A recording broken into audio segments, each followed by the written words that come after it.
somehow when it came out in the wash, with the proposal and the way he was thinking about it. And there's I'm not thinking. Othello, you probably spend more time talking about Trump's taxes than you do washing your own clothes, dude. You're pathetic, bro. Get a life. Go wash your clothes. Go to the gym. Read a book. I mean, is this... Do you really think talking in a forest when the tree lands and no one hears it, like, you made any difference in the forest of trees falling? No, bro. Listen, you know, your character that you're playing here, what's the name of that character? Wesley Snipes. Oh, Wesley Snipes was a tax evader, and he went to prison because his dumbass thought he didn't have to pay money on the Blade movies. That's how stupid that dumb motherfucker was. He fucked around and found out, Othello. And the African American communities of America and all sanctuary cities, guess what they do on Taxpayer Appreciation Day? They line up because none of them are in compliance. They have something wrong in their fucking heads across the whole country. Oh, I don't know how to pay my taxes. I never heard of TurboTax yet. I never heard of fucking, all the other tax software corporations. I don't gotta pay my taxes. Why is that, Othello? That's my question for you. You ask a lot of questions. So I just want to know, this is my question. Why don't African Americans come into compliance and pay their taxes, Othello? Please answer that question. I am complete. I pay mine 100% every year. Trash. Yeah, that's weird. That's projection. Let me get the projection mirror out. The projection activation detection system has been activated. Number one, trash. Trash. Trash. Okay, so if you just look at, I mean, they have the figures for that. I don't even know why they're having this conversation. You can look at the amount that African Americans. Wait, no, we're getting sidetracked. Yeah, I know. But one more thing, you can also look at the amount that people pay taxes. So let's say I bought Bitcoin. I'm not even wealthy. I bought Bitcoin in 2010. I got 10,000 Bitcoin for $100. Now I'm sitting on, let's just say, $1 billion worth of Bitcoin. Okay? Now I'm a billionaire, but I don't owe any tax yet. I'll owe tax when I sell the Bitcoin. Now let's say instead of selling the Bitcoin, I say I can take a loan on 10% of the Bitcoin for $100 million. Now someone's going to give me a loan because they looked at my asset and they said they'll take on that risk and give me a loan. I don't have to pay tax on that loan because it's an obligation and it's an income, right? So most times people get upset with rich people is they took incredible risks to create assets that have value, aren't taxable until they dispose of said asset. But if they can find up an institution that will loan them money on that asset, that's tax-free. It's a loan. You owe money on it. I got to pay interest on that. They can call that loan at any point in time. My asset could go down, etc. What you're probably seeing is wealthy people creating equity and capital appreciation and then taking loans on those assets which shouldn't be taxed. And you and I can do the same. We could do that with assets worth $50,000 to get a loan against it. You don't need to be worth hundreds of millions. So that's how wealthy can look like they're not paying tax on income. But what that really just means is they don't have much income that year, but they could have a lot of other things, right? Yeah, I mean,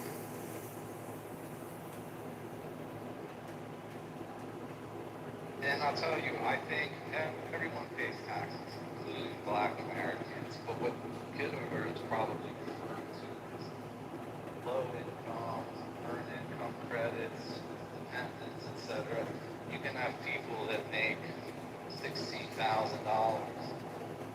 leave with $16,000 refund. You know what I mean? Because of all the credits and benefits that the system tries to provide to, a head of household, a mother with 3 kids, who actually is earning something, maybe from lots of money back. But if there was a tax obligation, they would be that's in the tax code. Any taxpayer taxpayers that can meet those qualifications will qualify. You have to earn income threat, which is unbelievably high in some scenarios. I've seen it myself.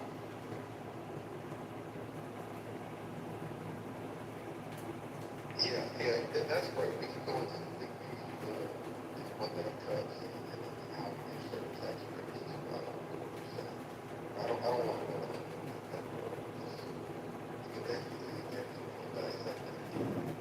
Yeah, so I think ultimately though, like, Americans could get on board with having a simplified tax code. And I think that there's a lot of Americans that just don't understand. I mean, it is pretty lengthy, and it's certainly government officials that pass this choosing winners and losers on who they reward and who don't in society. Tax code has always been used this way as well, so it's nothing new, but it literally is just platitudes, political platitudes saying pay their fair share, and the rich are cheating the system, because it's not. It's the same tax. I think ultimately it's the same tax code we all fall under. Is G's point as a larger point. So, but Othello, would you agree that maybe we could have a more simplified approach to taxes? He doesn't answer questions. He can only ask questions. That's the type of Asian provocateur he is. The truth is the tax code's fucked. That you got to go to work for 2 days a week just to pay the taxes. And my biggest complaint is that our government funds the Medicare, Medicaid industrial complex, the hospital and insurance and big pharma industrial complex. So why should I have to go to work to supplement that entire industry? Then we get back to objective ethics and Ayn Randiism about separation of state and economy, and we see that we have a completely artificial economy. We have doctors and lawyers and healthcare executives essentially parasiting off of our national deficit. And as a voter, as a politician, as an American, as a libertarian, someone who believes in separation of state and economy, which is a real economy, which is not an artificial government borrowed fiat currency economy, it's ethics, it's morals, it's laws, and unfortunately we have parasites and people who are just kicking the can down the road infinitely, eternally. And as a libertarian, as an American patriot, we all have to wake up and say, hey, morals and ethics starts with our dollars. And if you look at a dollar, it says, in God we trust. But we also know that what we're doing is madness. But we're getting away with it because the world runs on debt and the whole world creates debt. And look, we just bailed out Japan for 10 billion. And the United States, I just read something this morning, it's just, Trump has taken interest in like 10 to 15 corporations. So we do live in this state-run economy it's not that we can't seem to get out of it, it's that we never will get out of it, because that's what it is. We've created an artificial economy, and because we have the biggest military on the planet, we can defend our artificial economy against intrusion. But if there's a book, it's called The Practical Necessities to Demand Everything, The Right to Be Greedy. It says, in the end, we weren't greedy enough. So if we're 40 trillion in funded debt and 100 trillion in unfunded debt, and you total all the states and all the cities, it's over $200 trillion in debt. And we have to service that debt with interest payments. AI says that as interest payments continue to expand, core services will decline in all major cities. Now, I think core services already are total bullshit. Building a $75 million community center in a black neighborhood because of reparations, then people are doing drugs outside of it and nobody can even use the facility, let alone now you've created a whole nother fucking bureaucracy of security to run that facility, and then non-NGO programs and coordinators and counselors. It's all artificial. We have to learn how to run a pizza shop, how to run a business. If our government can't provide that simplistic formula of a profit, we are a banana republic. And honestly, I want to move to Norway and marry a 6-foot blonde with a $500,000 national surplus individually. So You know, good luck, suckers. Continue to let the Democrat pluralist, parasite, liars and thieves and scammers and retard faggots just bullshit you on this app and waste all your time. It's a total waste of your time to listen to faggot retards here. I am complete. What's up, Richard?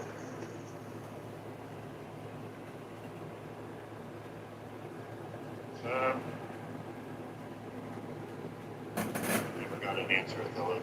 Philip, would you agree that we should have a more simplified tax map so more Americans could grasp it easily?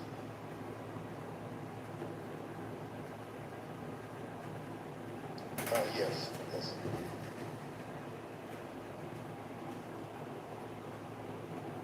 Sorry, I'm in the midst of doing household things, but I'm listening, and I enjoy the conversation. I just felt really enjoying it. Jumping around too much. The sanctuary cities and African Americans, so I just wanted to home with them. No, that's good. I think as Americans, on both sides of the aisle, we should be asking for a more simplified approach to paying taxes. Because the thing I hate about our society is that the more they make it more complex, it requires us to have to hire specialists to do a job, right? I have to hire a specialist to do my taxes when I should just be able to literally fill it out on a postcard. Now, this was a talking point by the Republicans for years that they failed to ever deliver on one of their platitudes they would sell Republican voters. Is we're going to make it so simple to pay your taxes, you can pay it on a postcard or you know, a 3x4 no card order. And it's always just, you know, platitudes. And the same thing, the reason I bring this up is the same thing that is being spouted about, you know, pay their fair share. We need to help hold those rich accountable and pay their fair share. And it's just platitudes. Like, let's not get caught up into it. We should, you know, as the peasant class, because that's ultimately what we are. Don't think of yourself any higher. We are the peasant class. We should be demanding a less complex society where we don't have to hire specialists to do simple things. Well, you know, speaking of democratic socialists and tax cuts and things, how do you feel about the Republican movement to totally eliminate property tax? That's a great idea. Great idea, fellow. Great question, too. I knew you were going to ask a question. Oh, I read a book on this. Go ahead. The main way to eliminate the complexity is to eliminate the income tax, period. Hi, Liliana. Are you ready, sweetheart? Kind of. I'm just putting some mascara on. But, yeah, sure. Okay. It's raining cats and dogs out right now, by the way. Yeah, so I need to go only indoor places, not outdoor places. By the way, can I touch my something? Yeah. Huh? I got it. There we go. A Build-A-Bear? You want a Build-A-Bear, baby? I just got you a toy bear and a I toy... don't care. I want a Build-A-Bear.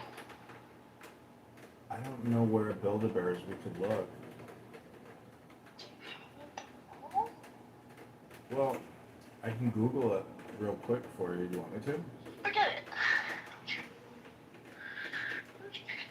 I want to fill you full of stuff, in my love. Ew, but you just made this unromantic and cute.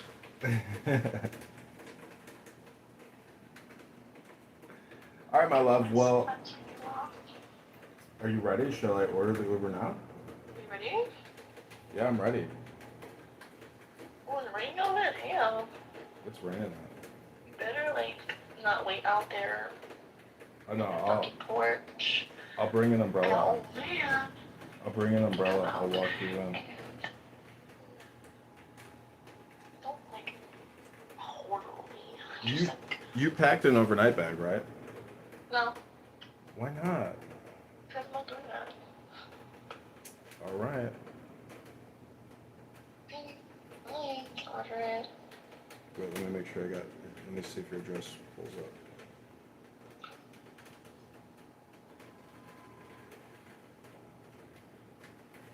it's raining over there. Okay, well, actually, just text me your address one more time. Okay, bye.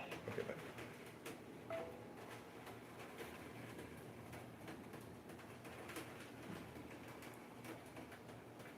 Could afford paying for some of them, or how they do it. I'll give an example in New Orleans, which I think is pretty clever. And this is just a small microcosm example that maybe could be extrapolated out into other concepts.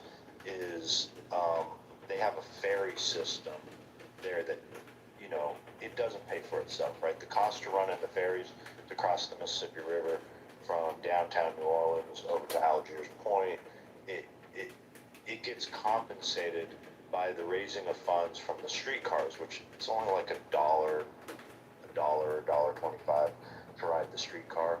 But that actually pays enough for the streetcar usage plus pays for the ferry. So that's how government, in my perfect world, would work.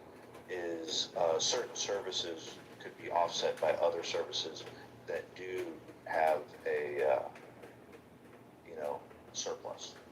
But we have thieves in our government ultimately, and that's why we have to have the different layers. And we should be requesting our government officials higher up to be policing the other government officials more, rather than making it this good old boy system. And I think that's the case for what ultimately drove Trump into office in his first term. Is it was a big middle finger to the establishment that feels like they're greater than us. And That's what that fat pig who made that movie said. He's gonna be the biggest fuck you to the establishment of all time. But was he? Was he really? he made a bend the knee. Ultimately, a lot of them started bending more to him. And they have more influence than just voters, especially when you don't have to face another election. So I am always worried about like term limits on certain things. We do see presidents in their second term oftentimes do things that they wouldn't do if they had to be held accountable by the vote. So, I think that's a case where we should not have term limits in the Senate and the House, as you would definitely see politicians burning out their last term before they get limited out. I think you see that with governors as well. They push the limit, kind of like what Newsom's doing in California. If he moves forward with this 5% wealth tax, literally they're just signing to go and steal money from people that have already paid taxes on that money. That in an accumulation of whatever their assets are, this billionaire tax that they're going to do. This isn't based on income. This is just based on my total accumulation of assets. If I'm a billionaire, then I have to hand over 5% of that to the state of California. I mean, this is just that. And if this is the spread of what the modern day Democrat Party is going to do, it will ultimately lead to significant pushback by the population, because they start with billionaires, then the next it'll be millionaires, then before you know it, it'll be the peasant class down here, and they'll be coming after our money and our wealth too. I have a question, Joe. What if it shows, it's a big if, and I know that Mamdani's only been in office, 6-7 months. What if it shows the policies like that actually reduce crime, reduce sexual assault, reduce rape, reduce homicide? What would you say then? Well, I was just going to say, once they Hold on. start rationing, Hold on. Wallace, Yeah. you asked me a question. Are you saying taxing billionaires reduces crime? Yeah, like what if they really take that money, right, and put it into the communities, put it into the mental health of the communities? See, Trump already. You think $20 billion is enough to eliminate evil in the human brain? You think so in society? Well, I'm just combining a few things. We see Trump. He rolled back the regulations on Kitover, right? So obviously, there's seed of an idea to target mental health through these plants, through these medicines, and then you have the DSA and railroad tax the rich and give it to systems and programs that go towards helping the community. What if you can see your money working in that way towards it becomes safer and more sturdy, more mentally balanced nation? You know, what would you say that? My opinion is that money that you actually take from the public, like I don't think they have a funding issue. I think the government's already getting enough money through taxes. It's just their choice of how they spend it. I'm sure Ramdani will try and link what his increase in tax rate. I don't know if all that stuff has gone through yet, but let's use what California's example, right? Like, what is stopping Newsom now for taking what they've already spent multiple millions on homelessness, and it's only gotten worse. So I think it's really more the effectiveness of government than it would be getting more money from people. That's just my opinion. So Wallace, you want to say something? No, I was just going to add before he chimed in that those plans always lead to rationing. Once we start rationing, then crime will definitely go up. And I was just curious how it's going to be done different than it has been done in history, where it won't end up in rationing and all of us fighting over stuff.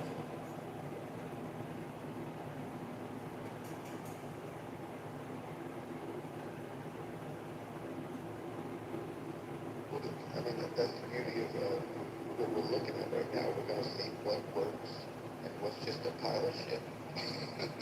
You know, But history's already told us what's a pile of shit, so we don't really have to do these exercises to know what doesn't work.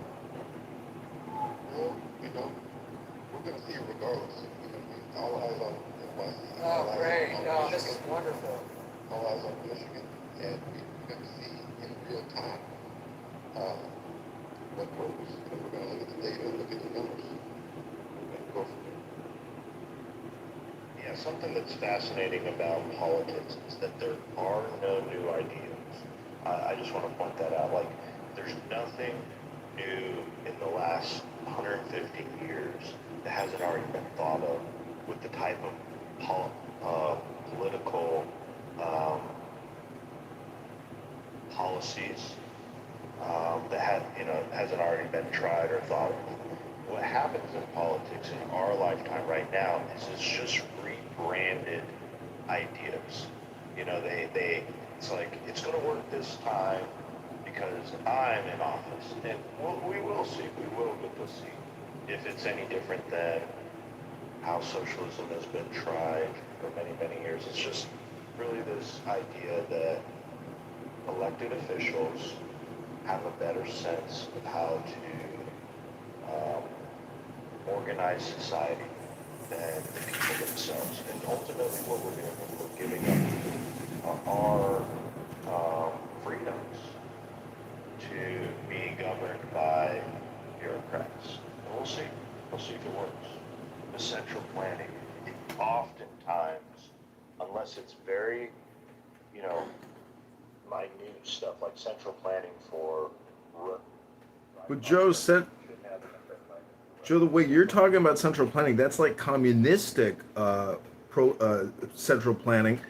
The problem is our legal system and our legal industrial complex and the lawsuits that come from this type of oppressive taxation, let alone the appeals, it just creates another marketplace. I mean, everybody here who pays property taxes knows what the property tax appeal process is like and understands that in every city that is a multi-$100 million a year industry of appeal.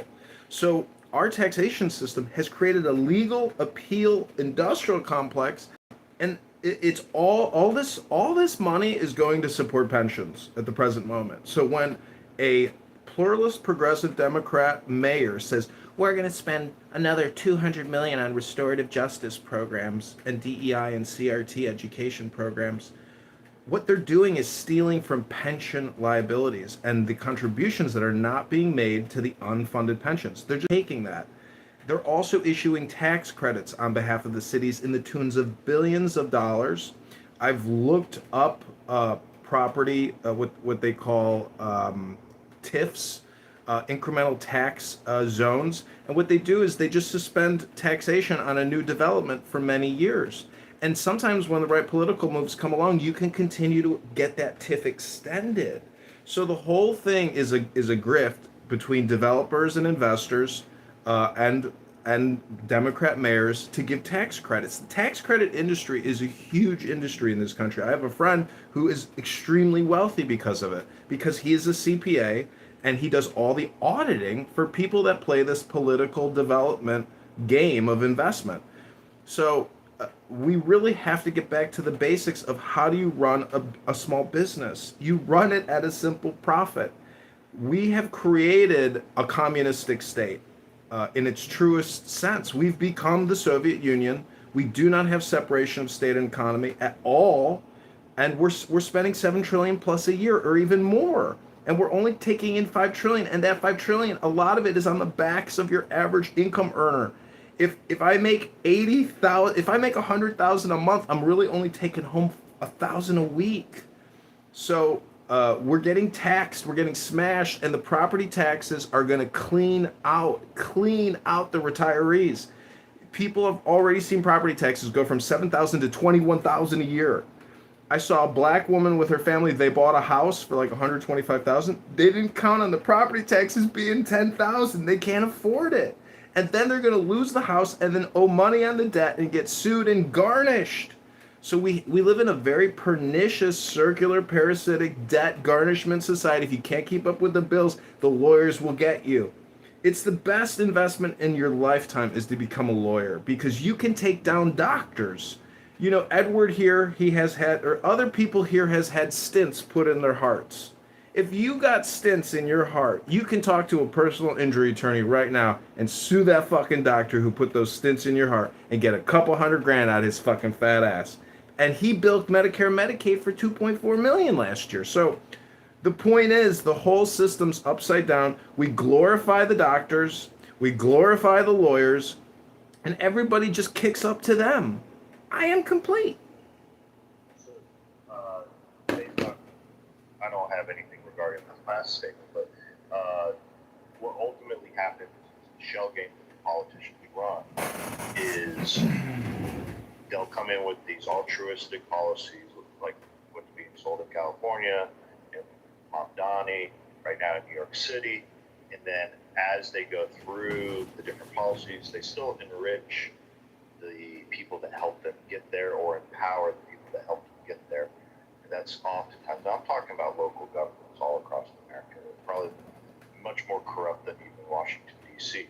Then when the policies fail, you will see this, and if we're here, I don't know if the app will last to the end of Mamdani's term, or if he has 2 terms, he probably will get reelected, knowing how New York City is. But it's likely that when it all comes out and a lot of the policies fail, she's going to have some successes, so I want to give it that. But when they fail, then you go on to blame the white man, or the rich man, or the Republican, and then it creates this cycle where it's like, okay, well, it only failed because of insert booking right here. That's why my ideas weren't able. But this next time we're going to.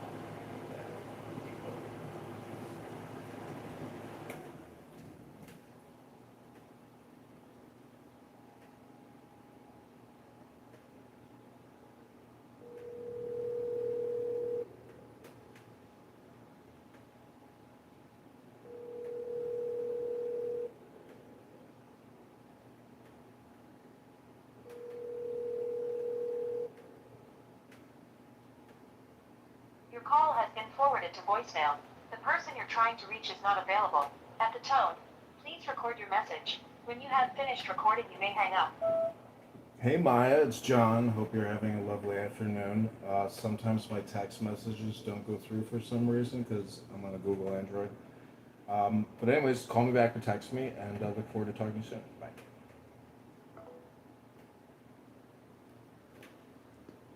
Just Jesus Christ, man. Like, 9, 10 conviction, or you know, 9, 10.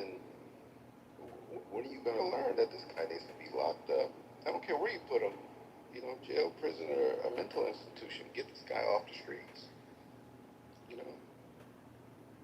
Well, and the district attorneys have just as bad a record as the judges. The district attorneys are almost easier to get rid of. They can be voted out. The judges, they get impeached, and then you go through the political lawfare back and forth, how political it looks when you fire judges. But there's hundreds and maybe thousands of judges that should be fired in place. But district attorneys, we all have a direct vote on. And you guys, or everyone here, should put attention to the district attorneys because they're kind of the main problem.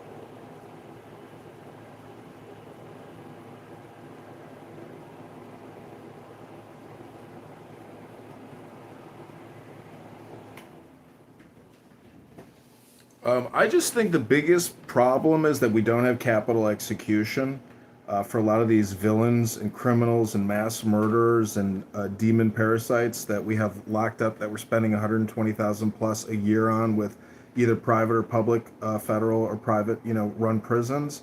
And until we actually start lining people up by the thousands, we're never going to balance our books. And we are going to have a financial and economic crisis in this country that is going to fuck the baby boomers. They think they're comfortably retired to a certain extent, but they are not because of the runaway spending and the runaway taxation. And if liberal, progressive Democrats, socialist, communists get into office, they will call theft investment. That's what Brandon Johnson in Chicago does every day. We're investing. Bitch, you just stole fucking another 30 million from the pension funds. You fucking lying thief. And he can only get away with so much because the city council says no to him. Because our system really is fantastic. It's so huge, and because we have this voting system, we have all these checks and balances. So the dreams of the socialists, in many ways, will be smashed and destroyed by the power of the lawyer and the judge to say nope. You all see it with Donald Trump in his administration. Federal judges nonstop, the Supreme Court nonstop. Now. And he does what he can do. And he is not a fascist, as Marshall Rankin likes to say. He's not a dumbass, as Marshall Rankin likes to say. Do you know how many years they'd called Donald Trump mentally ill, deranged? Pritzker says he has dementia. And when I hear Trump, I heard him speak, and Patty and Politically Correct on this app, she plays Trump speaking to meet the press. He sounds like a fucking genius. He's not skipping a beat. The guy doesn't sound like Joe Biden, dementia, 90-year-old, know nothing. Trump is fucking savvy. This motherfucker's slick. And I thank God he's our president. If Kamala had won, I swear to God, I would have made preparations to leave the country. I would have abandoned this country. I would have gone to Norway, found my 6-foot Amazon beauty, and I would have settled down with a chick who's got $1 million in the motherfucking bank instead of hanging out with these liberal, progressive, fat, lesbian cat women of America who are so fucking petty, obnoxious, low IQ cell phone addicts. Fuck them all. Sugar babies. Puh, death to the sugar baby. So what I'm trying to say is, ladies and gentlemen, take action now. Invest in yourself. Go back to the gym before it's too late. Open up the Constitution, the Declaration. Read the writings of Thomas Jefferson, George Washington, Abraham Lincoln. Live your best life. But stop spewing your stupid fucking political positions here. You're wasting your own fucking breath. So take the deepest breath of the day. Hold it for 10 seconds. Pray the gay away. Pray the liberal progressive away. Hold it for 10. Let it go and say, I am not a liberal, progressive, faggot retard. I am a strong, patriot, joyful American fighting for fighting for the republic. You see how that works, faggot retards? We live in a republic, and there's a reason why there will never be reparations. Because we don't live in a communist, socialistic, Democrat state. We live in a motherfucking republic. If you don't like that, well, then too bad you can't stop a republic. That's what a republic is. You can't stop it. You can't stand in the way of this juggernaut known as America. It will never stop. And the greatest thing about being an American is that when I meet other people, I know that they are from different countries. That's what being an American is. Oh, you're Serbian? Oh, you're Croatian? Oh, you're a Schwarz, a low IQ fucking Schwarz? Who calls Jewish people cattle goyim? Your stupid anti-Semitism is really just a lack of your own cultural awareness. That's where it stems from. It's all projection. That's what's wrong with Jew haters and anti-Semites. They just project. Hello? Hold on, Ed. Yeah, so look, Othello, I don't get this opportunity very much. I think part of why we talk on Clubhouse is to, a couple weeks later, a few weeks Death later, to the be able to sugar reflect baby. on things we talked about. It was 2 weeks ago in the President Trump room. Me and you discussed the rise of the DSA and the Democrat Party. This was prior to El Said winning his primary. Now you see, even in mainstream media, they're saying this is the crossroads of the DSA. If El Said is able, here he beat an establishment figure by just a few percentage points, and if he's able to go on and win in the Senate, this will be a huge boon for the DSA. Now, on this stage just 2 weeks ago, you shouted me down about this, saying the DSA was largely insignificant and wasn't making that much of a move. But clearly the Democrat Party, I saw the DNC even declare war on the DSA, and it's going to marginalize the quote-unquote moderate Democrat voter. And what are your thoughts now after El Said's victory? And do you still downplay the influence of the DSA in the Democrat Party? When you look into it, none of them agree wholeheartedly with the same things that were in that chart. You know what I mean? Like if you look at Bernie Sanders, Democratic Socialist, he still he's even said it like he doesn't want to remove the Senate. You know, he doesn't want to replace the president. He doesn't want to expand the House of Representatives. You know, so that charter is for a specific organization that's not. They're not the umbrella for all democratic socialists. You know what I mean? So I had to do some research. No, welcome to Neil. I'm also going to make some cocaine. Cocaine? That's not all of Mamdani's views. That's not all of Saeed's. The Abdul Saeed guy. That's a specific organization. Some of them are not even card holders in that organization. But yeah, it does seem like a rise. It does seem like a rise. And it does seem like AIPAC is in the center of it. It does seem like Israel's actions are at the center of it, but it seems like the extremism that happened over there, right, is causing Americans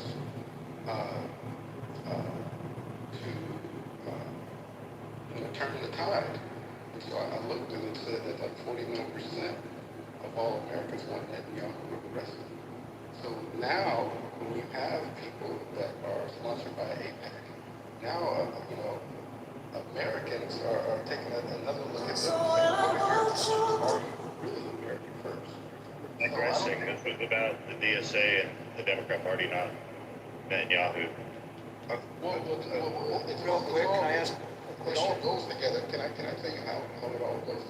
Because El Said and I guess the girl's name is Laura or whatever, but she has $60 million worth of AIPAC. Gish galloping now, but you're Gish galloping. That's Hey, how. aren't they? Hold on, Wallace. Let me just respond to his first point. No, but you're Gish galloping and you're bringing up.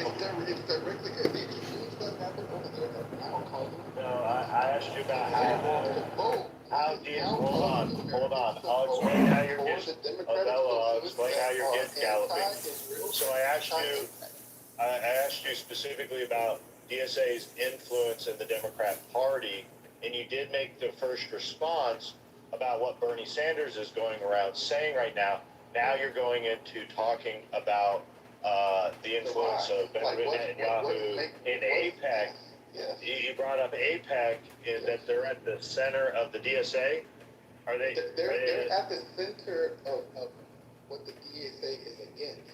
And when you look at it, it's what Americans are against. I think, like I said, 49% That's kind of Americans want Netanyahu arrested. So, AIPAC is yeah, that's not what the DSA is standing is for. losing American support, and AIPAC is directly not funding these Democrats. No, hold on. Let's talk about the platform. Because that's kind of, I guess you're saying that arresting Benjamin Netanyahu is part of the platform. Because Mamdani is wants to arrest Netanyahu. So you're just kind of commenting about one aspect of the platform. So here, I want to address what you said about Bernie Sanders. Okay, Bernie Sanders is now coming out and saying no reasonable-minded person actually wants to get rid of the Senate or defund the police, right? Defund, that's his big talking point right now. But when can we believe them? So, like, are they a trustworthy group of politicians or not? It does appear like they, like many politicians, are more radical in their primary, and then they start to venture back towards the center when they go towards the general election to dupe the voters into saying, very much like Abigail Spanberger did in Virginia. She said she was this moderate, then she gets right in and she pulls the rug out from underneath Virginians, and they're like, oh my gosh, this is a radical. So here you have like El Said. He has very radical comments early on in his political commentary or in his political career, and then all of a sudden now he's like, well, you know, I'm no longer a DSA card carrying member. But when do we believe them? When they get power and they get into office, are they just going to go back to their radical ways? When they have enough influence, when they have enough DSA members in Congress, will they then be able to try and abandon the concept of the Senate? I don't think they'll essentially get rid of it. What they'll do is they'll make it a proportional based upon very much how the House is done. You know, will they then defund the police or defund the military when they have enough power and enough voting members to actually do it? It's kind of like they're hiding their true intentions until they have, you know, taken over the Democrat Party and taken over our government, right? That'd be more realistic. Because these are probably their real beliefs, what their platform does. Weren't these politics made illegal in the mid-50s? These type of politics were made illegal, and maybe it was appealed, and now it's not illegal anymore. Joe, what's the history on that, about these politics? There's a law that about the Communist Party. I don't know about the specifics of policies in regards to it, but there is a 1954 law, I believe, regarding communism. Yeah, I mean, it is communist. It comes to tactics, though. I don't want to describe, because it is communist. Well, look it up and read it to us. Tell us, get Grok to summarize the 1954 communist law. I'm driving right now. I'm about to have to get out of the room here in a minute.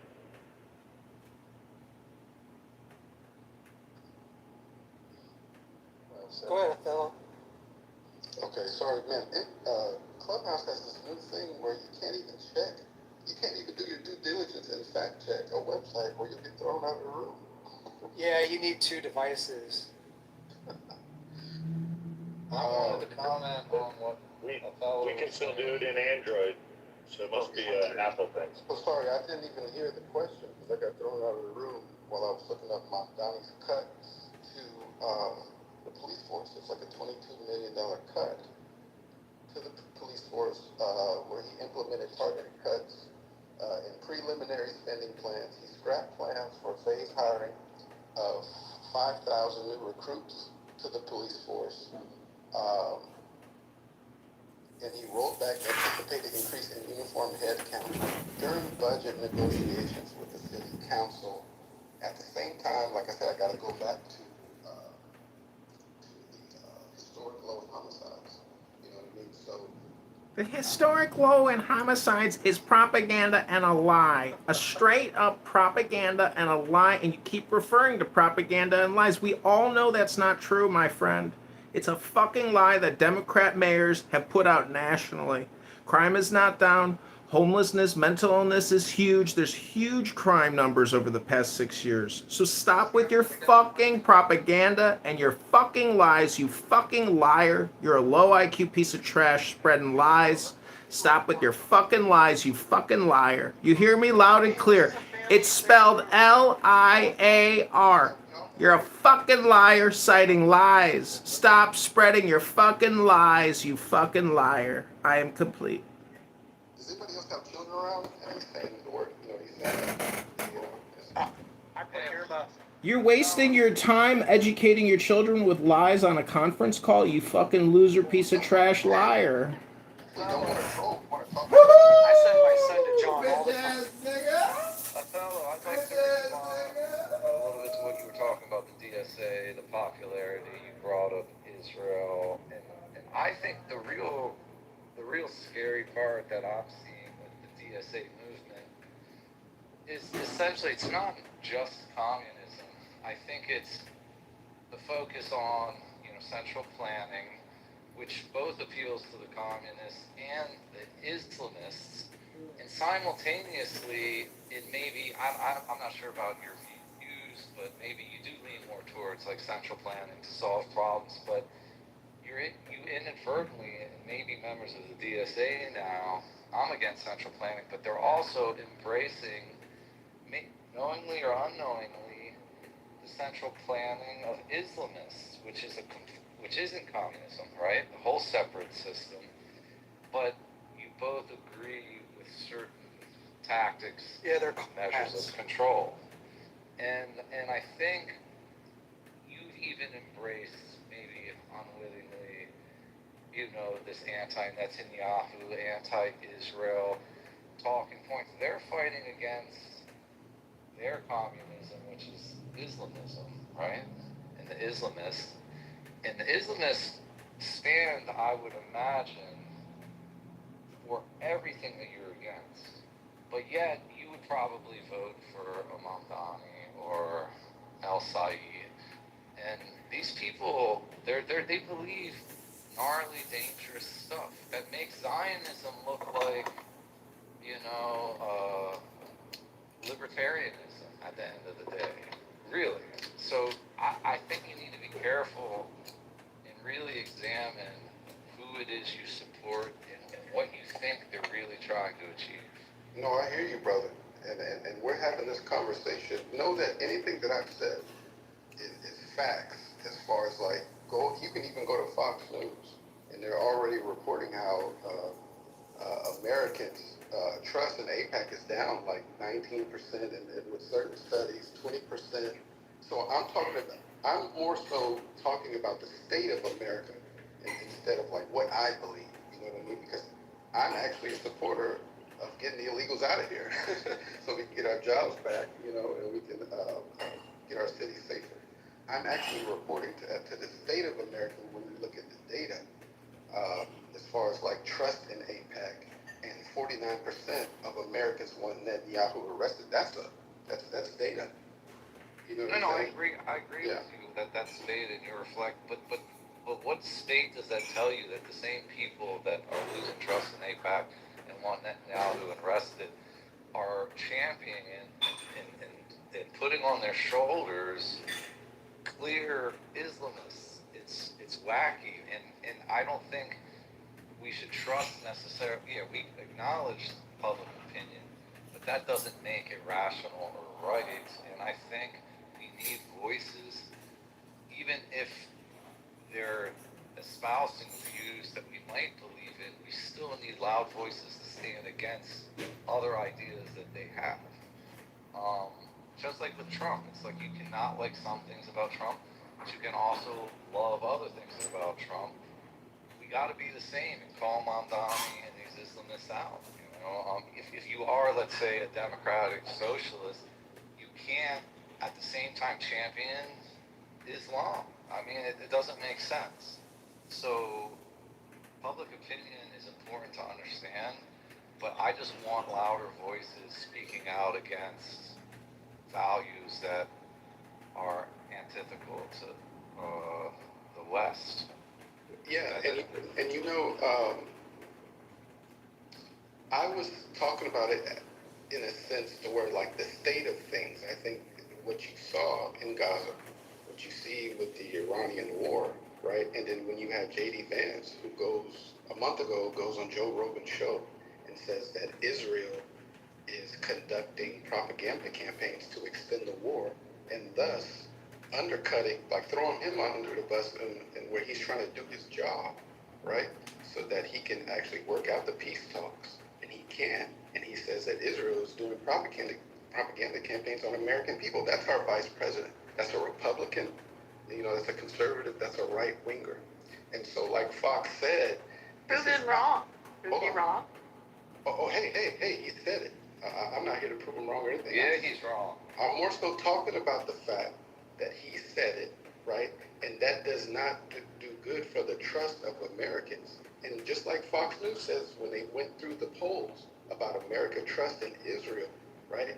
This is not just a left-right issue of Democrat, but this is a national issue where it's affecting Republicans and Democrats.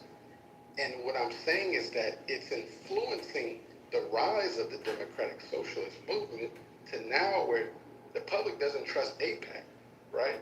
And we just saw how that lady ran against El Said, right? And lost with a $60 million surplus and $60 million boost. You can see the way things are going. And so that's why I brought up that, Israel and things like that. It's just like, it's all happening at the same time. And so when J.D. Vance goes on there and says that does nothing to, that scares the popular. Like, what? You know for sure our vice president says that Israel is running propaganda campaigns to keep this Iranian war going? Wow, like, we need to look deeper into that. So that does nothing for pro-Israeli candidates in the future. Yeah, that's true. Well, that's true. That's true. But you know that's a game of diplomacy. Like Saudi, at the one hand, sort of deals with Israel, but yet publicly they have to talk negatively about Israel as to other, Islamist type countries that are moving to the center. It's all a game at the end of the day. So yeah, Vance, I love Vance. I mean, yeah, you can focus on one comment he made, but then you also have to take that in the context of all the other comments he's made as well.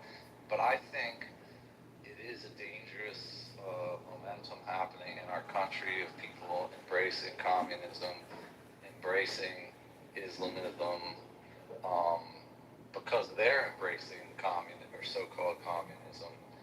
And at the end of the day, I think, let's say J.D. Vance was correct in what he said. Israel is pushing the war. Well, maybe that's because they know that you can't have peace with Islamists. If you do have a peace, it's a short peace, which will come back to bite you even worse than any war we would have today. And Israel, I think, with their history shows by example that you can't appease or have peace with Islamists, because when they withdrew out of Gaza and all the Jews left and everything, I mean, it doesn't end the war. It doesn't end the so-called freedom fight against the state of Israel. So I think there's lessons to be learned, and a lot of lessons are hard lessons at the end of the day, and the West needs to grow its backbone again and realize that sometimes war and violence is necessary, and sometimes complete victory is necessary, and typically you only achieve complete victory with absolute devastation and, unfortunately, a lot of death of the loser's side to achieve such victory. But we don't have that backbone or the will to kill 1 million people, with one bomb, like they just celebrated or remembered the dropping of Hiroshima and Nagasaki just recently. I think it was just this past month. Sometimes those unfortunate. Gee, you say we don't have the will, but we had the will to mass vaccinate 80% of our population with an experimental mRNA gene-modifying spike protein creator. We had the will to do that, didn't we? To do a mass carcinogenic event on ourselves and on the whole Western world, to depopulate ourselves, to sterilize ourselves.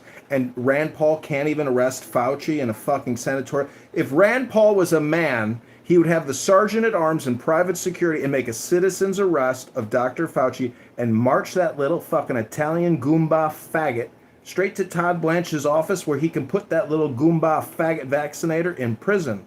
Until we get real justice in this country, all is lost. It will be tyranny and treason and terror until we arrest Dr. Fauci. He is a fucking mendacious, evil, maniacal, manipulative, fucking lying rat. Him and Bill Gates need to be publicly executed. I am complete. I can't believe we've given Fauci the kind of care space that this room or any other room on Clubhouse or on the internet gives Fauci. We need to move past him. He's a problem. He was a problem.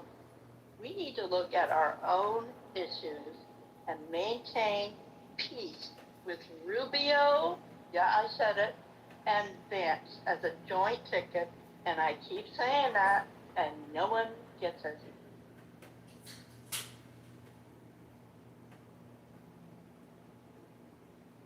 Wait, what was it? It was Vance and who on the joint ticket? Rubio. Oh, I like it. I like it a lot. It's coming to a town near you soon. Pay attention.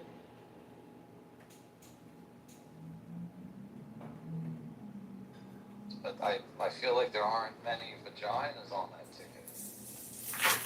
We do not care. We want to win as a country. We don't care. We don't care. I know you are. We don't care if it's a male or a female. And honestly, I don't think America is ready for a female leader. Actually, it's funny that we're talking about this. This was my next subject in a new room I'm starting. So I might as well just, because this is Beaver's room, I like to keep it consistent. I'll take over and do a new room under me. So I'm going to knock this out, and then I'm going to reopen it, and we're going to talk about it. Wait, Matt, cool. I just want to say one thing. When Joe B says that we want to win as a nation, that's true. We do want to win as a nation. But guess what wins at the national level? Intelligence. And unfortunately, the Kamala Harrisites of this country are not the intelligent group that we need leading this nation. We need real men with real strength, real values, real ethic, real morality. And that starts at our currency. If we accuse China of being currency manipulators, and it's all relative, well, fine. But we have to be self-reflecting and go within to find the truth. The truth of the earth begins at your birth, and it does end at your death. But if you waste all your time here on Clown House, you will have nothing left. And that's the problem with Othello. That's why he's struggling to pay his bills. He's got kids in the other room. And when I call him a faggot, retard, liar, spreading misinformation about crime statistics being at 60-year lows, he's a fucking politician. He's doing little mini baby politics, and that's all it is. It's just a tree falling in a wood. There's no truth. It's just lies. Hello? I don't know a single woman leader in my lifetime or today's economy that wants to be second. We do not care. We want to win. Who's playing with their helicopter? And he's mowing the lawn.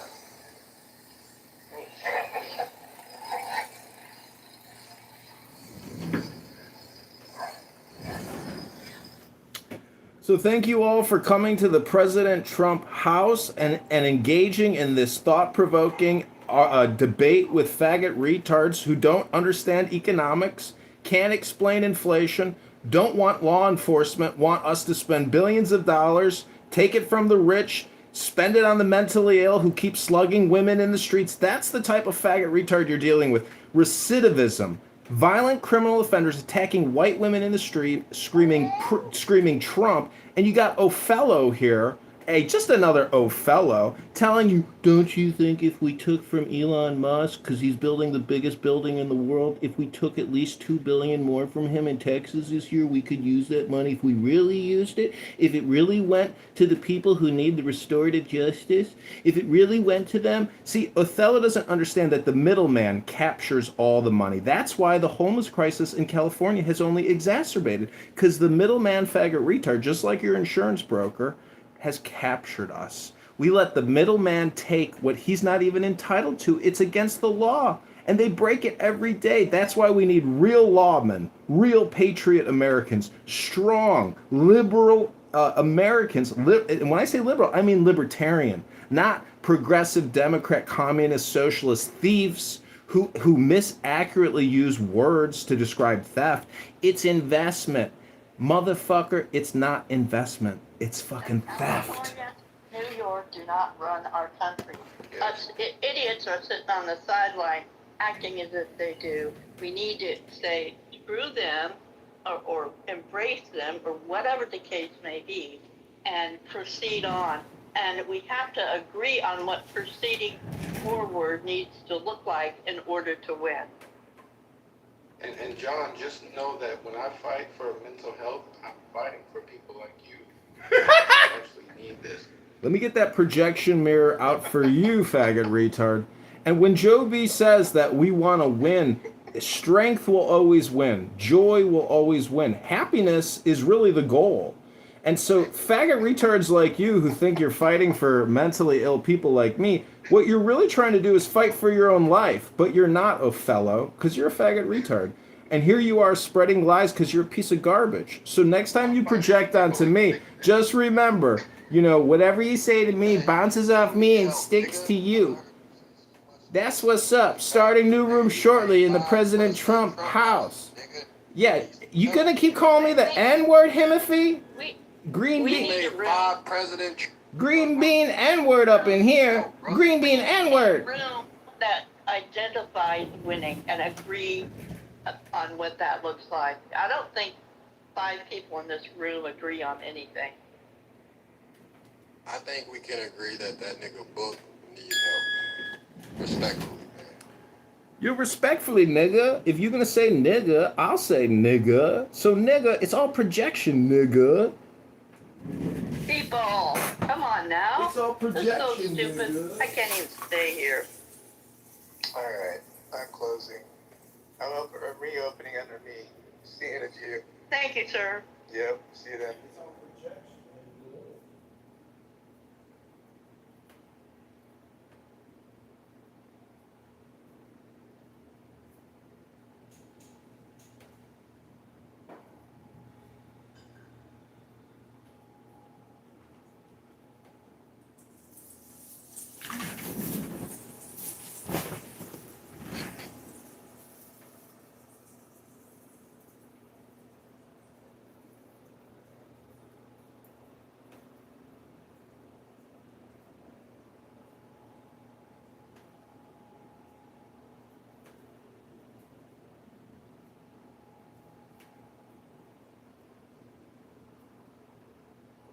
Yes, but the question, I mean, the reaction or the response I have is not necessarily to that should that person have, but is there out there a, as we say, a process, a program,